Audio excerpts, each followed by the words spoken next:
Hi friends, welcome to our channel. ఎప్పుడెప్పుడా అని ఎదురు చూసేటటువంటి పాఠశాల విద్యార్థుల కోసం అయితే గుడ్ న్యూస్ అయితే వచ్చింది. మార్చి నెల వచ్చిందంటే ఎప్పుడెప్పుడా ఒంటి పూట బడులు ఉంటాయా అని చెప్పేసి ఎదురు చూస్తూ ఉంటారు విద్యార్థులు.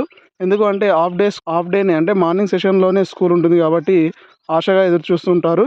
దానికి సంబంధించినటువంటి అప్డేట్ అయితే మనకైతే రావడం జరిగింది. వెంటనే మీ యొక్క ఫ్రెండ్స్ తోటి వాట్సాప్లో షేర్ చేసుకోండి ఈ మంచి ఇన్ఫర్మేషన్ని. రాష్ట్రంలో ఎండల తీవ్రత పెరిగిందని చెప్పేసి వాతావరణ శాఖ హెచ్చరించడంతో ఈ యొక్క తెలంగాణ రాష్ట్ర ప్రభుత్వం అయితే అలర్ట్ అయింది.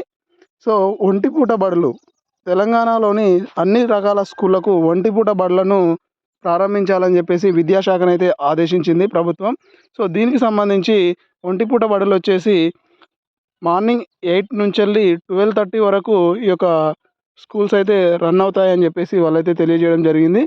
12:30కి మధ్యాహ్న భోజనాన్ని పెట్టి పంపిస్తారని చెప్పేసి తెలియజేశారు. అదేవిధంగా ఏ స్కూళ్ళల్లో అయితే 10th ఎగ్జామ్స్ నిర్వహిస్తున్నారో వాళ్లకు 12:30కి భోజనం పెట్టి తర్వాత 4 వరకు అంటే సాయంత్రం వరకు స్కూల్స్ రన్ చేస్తామని చెప్పేసి అయితే తెలియజేశారు.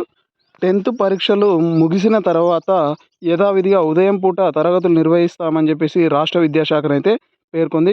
విద్యార్థుల పరీక్షల అనంతరం వేసవి సెలవులపై ప్రకటన చేయనున్నట్లయితే విద్యాశాఖ తెలిపింది.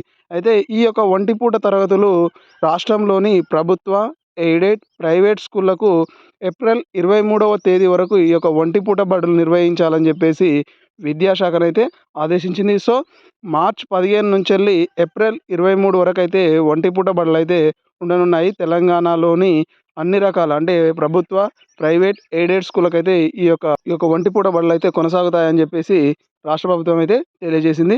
సో ఈ యొక్క మంచి ఇన్ఫర్మేషన్ని మీ యొక్క ఫ్రెండ్స్ తోటి షేర్ చేసుకోండి. ఓకేనా ఫ్రెండ్స్, ఇది ఈ వీడియో. మరి ఇలాంటి మరిన్ని లేటెస్ట్ వీడియోస్ కోసం నా యొక్క ఛానల్ని తప్పకుండా సబ్స్క్రైబ్ చేసి మీ యొక్క ఫ్రెండ్స్ తోటి షేర్ చేసుకోండి. Thank you for watching.